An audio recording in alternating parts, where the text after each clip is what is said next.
같이 한번 읽어보시겠습니다. 만일 그리스도 안에서 우리의 바라는 것이 다만 이생뿐이면 모든 사람 가운데 우리가 더욱 불쌍한 자리라. 자, 우리가 이제 영원의 기준을 삼고 영원을 위해서 살고 영원을 기억하면서 살아가야 됩니다. 우리 앞에 놓여 있는 영원한 삶, 영원한 영광을 꼭 기억하고 사셔야 되는데요. 내가 영원을 위해서 살고 있느냐 아니냐 판별해보는 기준이 있습니다. 자, 지금 읽은 19절 말씀인데, 만일 그리스도 안에서 우리의 바라는 것이 다만 이생뿐이면 모든 사람 가운데 우리가 더욱 불쌍한 자리라.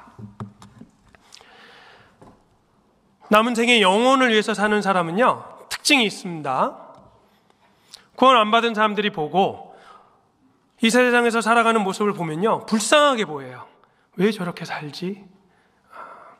이렇게 이 세상에서 불쌍하게 삽니다. 이 세상에 구원받지 않은 사람들이 원하는 부, 명예, 물질, 이게 관심이 없고 오로지 주님과 주님의 영광만 위해서 살다 보니까요, 다른 사람들이 볼 때 불쌍해 보이는 거예요. 그렇다고 이 세상의 삶을 충실치 않게 살아야 된다, 그런 뜻이 아닙니다.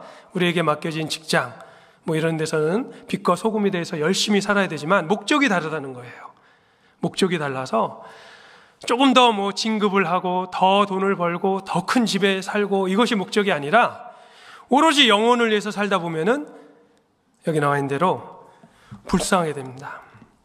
왜?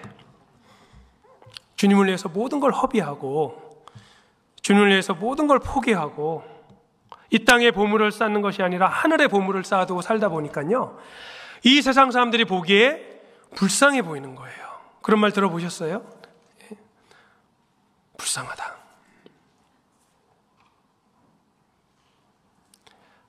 이 세상에서 너무 잘 나가고 성공하고, 물론 그래서 주님께 영광을 드릴 수도 있습니다. 그런데 자칫 잘못하면 마음이 그걸로 다 뺏겨서요, 주님 앞에 갔을 때는 아무것도 없는 그런 모습이 될 수 있습니다. 만약에 영혼을 위해서 산다면요, 미쳤다는 말을 들을 수도 있어요. 그렇죠? 예수님도 미쳤다는 얘기를 들었고, 사도 바울도 미쳤다는 얘기를 들었습니다. 왜? 이 세상 사람들이 보기에는 이해가 안 되는 거예요.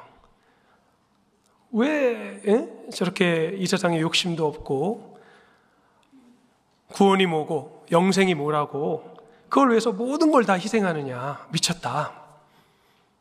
미쳐도 좋죠. 영혼을 위해서라면. 우리가 보기에는 구원 안 받은 사람들이 이 세상을 위해서 살아가는 것이 미친 거잖아요, 사실은. 그렇죠? 왜? 그 눈앞에 있는 그 작은 이익을 위해 가지고 목숨을 버리잖아요. 옛날에 캘리포니아 앞에 바다에요, 배가 침몰한 적이 있습니다. 그래서 이제 잠수부들이 들어가서 그 배를 살펴보는데 어떤 사람이 죽어 있는데 그 주머니에 금괴가 들어있던 거예요. 금괴가. 그 배를 타고 가면서 아마 금괴를 나르고 있었는데 배가 가라앉으니까 제일 먼저 한 게 뭐예요? 금괴를 주머니에 막 쑤셔넣은 겁니다. 그럼 수영해서 올라올 수 있겠어요, 없겠어요? 죽은 거예요.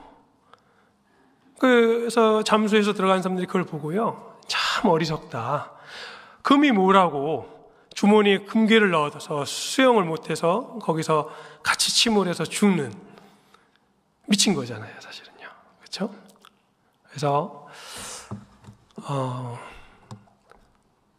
비록 세상 사람들이 보기에는 이해가 안 되고 납득이 안 갈지라도요, 우리는 영혼을 위해서 살다 보면은 모든 사람 가운데 우리가 더욱 불쌍한 그런 모습이 될 수 있습니다. 이 세상에서 잠깐 부족하고 힘들고 어려운 것이요, 실은 신앙에 도움이 됩니다. 신앙이 도움이 돼요. 제가 인도에 있을 때 저희 애들이 좀 어렸었는데요, 컴퓨터 게임을 하고 싶은데 게임을 못 하는 거예요. 인터넷이 하도 느려가지고. 그래서 인터넷이 좀 빨리 들어왔다 하면은 전기가 나가요, 이제. 전기가 나가고 인터넷이 느리고 몇 번 게임을 하려다가 안 되니까 포기를 해버리더라고요. 너무 힘드니까. 제가 그걸 보면서요, 야, 이것도 괜찮다.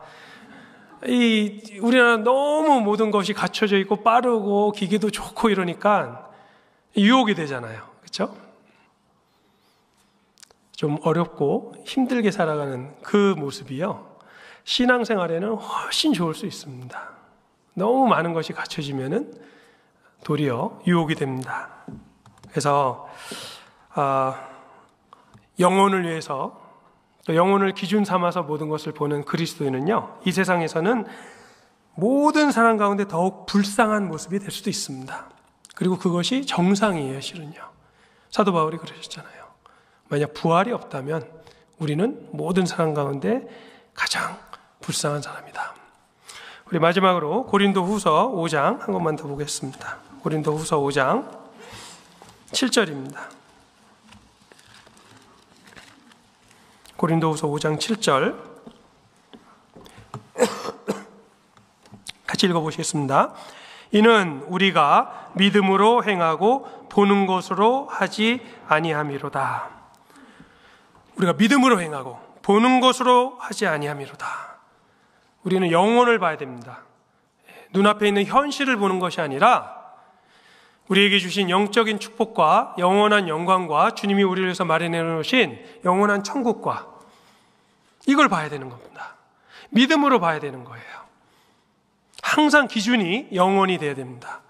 내가 지금 하려고 하는 이 일이 나의 영혼과 무슨 관계가 있을까? 예수님이요, 이 소자에게 물 한 그릇 떠준 것도 절대로 잊지 않는다 그러셨잖아요. 형제자매들에게 물 한 컵 대접한 것도, 커피 한 잔 대접한 것도 영원히 연결이 되어 있습니다. 우리 그리스도인의 삶은 뭘 하든지 간에 영혼과 연결이 되어 있어요. 여기서 끝나는 게 아니잖아요. 그러니까 함부로 살 수가 없습니다. 영원한 결과가 있는 거예요. 만약에 영혼이 없다면 그런 거 생각하지 않고 마음대로 살 수 있겠지만, 내가 하는 말 한마디, 내가 하는 봉사 한 가지, 내가 한번 말씀 전하는 전도, 이게 다 영혼이랑 연결이 돼 있잖아요. 전도를 해서 구원을 받으면 그 사람에게 영생을 주는 거잖아요. 영혼입니다. 끝이 없는, 우리가 상상도 할 수 없는, 우리 뇌가 1.4kg에서 한 1.6kg 정도 된다 그럽니다. 그 조그마한 뇌로요, 뭘 이해를 하겠어요. 개미가 우리가 쓰고 있는 컴퓨터 위에 올라가서 자판기를 막 가면서 이게 무슨 물건인지, 자판기가 뭔지, 이게 뭘 하는 건지 전혀 모르죠. 개미가 알 수가 없어요. 우리가 하나님이 우리를 위해서 준비해 놓으신 그 영광스러운 천국과 영광, 축복, 은혜, 절대 상상할 수가 없습니다. 그래서 제 2022년도 얼마 안 남았습니다. 연말이 되면 참 좋아요. 12월 31일이나 1월 1일이나 그날이 그날이거든요, 실은. 그런데 하나님께서 딱 일자와 사시와 연한을 딱 나눠주셔가지고요, 이제 다시 시작할 수 있는 기회를 주시잖아요. 특히 이제 12월 달은 내 1년 동안의 삶을 한번 돌아보고 어떻게 지내는가 한번 반성도 해보고, 정말 낭비하는 시간이었는지 주님을 위해서 살아본 시간이었는지 한번 조용히 앉아서 결산도 좀 해보고, 그리고 이제 내년을 준비하는 아주 좋은 시기입니다. 세상 사람들은 뭐 막년에다 뭐 흥청망청 즐겁게 보내려고 계획을 막 짜고 그러겠지만, 우리 그리스도인들은요, 한 해를 돌아보고 영원에 비추어서 정말 내가 어떻게 삶을 살았나, 그리고 새로 다가오는 2023년 어떻게 준비해야 되는가, 항상 영원이 기준이 돼야 됩니다. 잠깐 뭐 1년, 2년, 이번 생애 뭐 이런 것이 아니라 항상 영혼을 기억하시고 살아가는 그런 삶이 됐으면 좋겠습니다.